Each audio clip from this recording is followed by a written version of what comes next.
जोहार सुमित। सुना है सरकार ने गांवों के लिए कोई नया नियम बनाया है जिसे पेसा कह रहे हैं। हम आदिवासियों के लिए इसका क्या मतलब है? क्या अब शहर के लोग आकर हमारी जमीन पर फैसला लेंगे? जोहार बाबा, बिल्कुल नहीं, बल्कि इसका उल्टा है। पीईएस कानून का असली मतलब है गांव में गांव वालों का राज। यह कानून आपको और आपकी ग्राम सभा को वे अधिकार देता है जो पहले केवल बड़े अधिकारियों के पास होते थे। बाबा, यही तो इसकी खूबसूरती है। पेसा कानून आपकी पारंपरिक व्यवस्था को कानूनी ताकत देता है। आइए मैं आपको इसके मुख्य बिंदु समझाता हूं। मुख्य अधिकार: जमीन का बचाव। ग्राम सभा को यह अधिकार है कि वो आपकी जमीन को गैर आदिवासियों के पास जाने से रोके। संसाधनों पर हक: जल, जंगल और जमीन के इस्तेमाल का फैसला अब गांव वाले खुद लेंगे।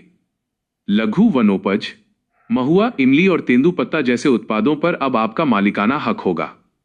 विवाद सुलझाना: छोटे मोटे झगड़ों को पुलिस के पास जाने के बजाय गांव की परंपरा के अनुसार ग्राम सभा में सुलझाया जा सकता है।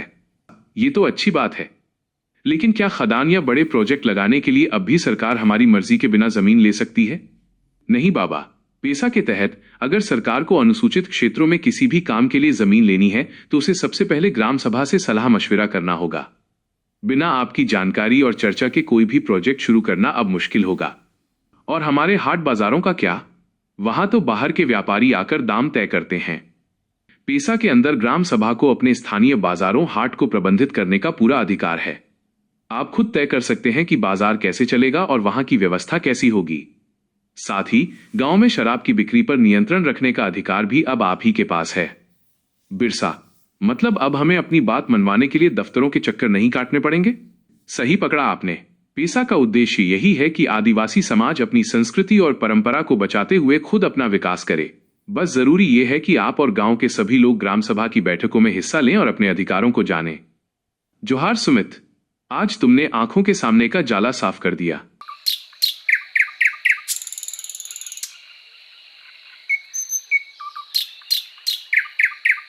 नियमावली के तहत ग्राम सभाओं को बहुत ही स्पष्ट और जमीनी ताकत दी है। झारखंड पेसा नियमावली की मुख्य शर्तें: 1. ग्राम सभा का गठन और बैठक। अध्यक्षता: ग्राम सभा की बैठक की अध्यक्षता मुखिया नहीं बल्कि गांव के पारंपरिक प्रधान जैसे मांझी, मुंडा, पाहन आदि करेंगे। कोरम: न्यूनतम उपस्थिति। बैठक तभी वैध मानी जाएगी जब कुल सदस्यों का कम से कम एक तिहाई हिस्सा मौजूद हो। इसमें महिलाओं की भागीदारी अनिवार्य की गई है। 2. जल और प्राकृतिक संसाधनों पर नियंत्रण। लघु जल निकाय: गांव की सीमा के भीतर आने वाले तालाबों और जलाशयों का प्रबंधन अब पूरी तरह ग्राम सभा के पास होगा। मछली पालन का अधिकार पहले गांव के लोगों को मिलेगा। पत्थर और बालू: गांव की जमीन से निकलने वाले साधारण पत्थर या बालू के खनन के लिए अब ग्राम सभा की सहमति जरूरी है। 3. लघु वनोपज, माइनर फॉरेस्ट प्रोड्यूस। पेसा नियमावली के अनुसार जंगल से मिलने वाली छोटी चीजें जैसे तेंदुपत्ता, महुआ, फूल फल, जड़ी बूटियां और गोंद, इनका संग्रहण, भंडारण और व्यापार करने का मालिकाना हक ग्राम सभा का होगा। अब वन विभाग इसमें सीधा हस्तक्षेप नहीं कर पाएगा। 4. सामाजिक नियंत्रण, शराब और साहूकारी। नशाबंदी: ग्राम सभा के पास ये शक्ति है कि वो गांव में शराब की दुकानों के स्थान या उनकी बिक्री पर पूरी तरह रोक लगा सके। साहूकारी पर लगाम: गांव में पैसा उधार देने वाले साहूकार अब मनमाना ब्याज नहीं वसूल सकेंगे। ग्राम सभा को उनके लाइसेंस और लेन देन की निगरानी करने का अधिकार है। ग्राम सभा की स्थायी समितियां: काम को आसान बनाने के लिए ग्राम सभा के भीतर कुछ विशेष समितियां बनाने का प्रावधान है।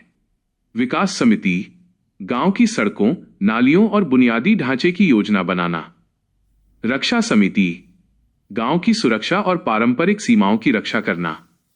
शांति समिति: विवादों का निपटारा करना और सामाजिक सद्भाव बनाए रखना।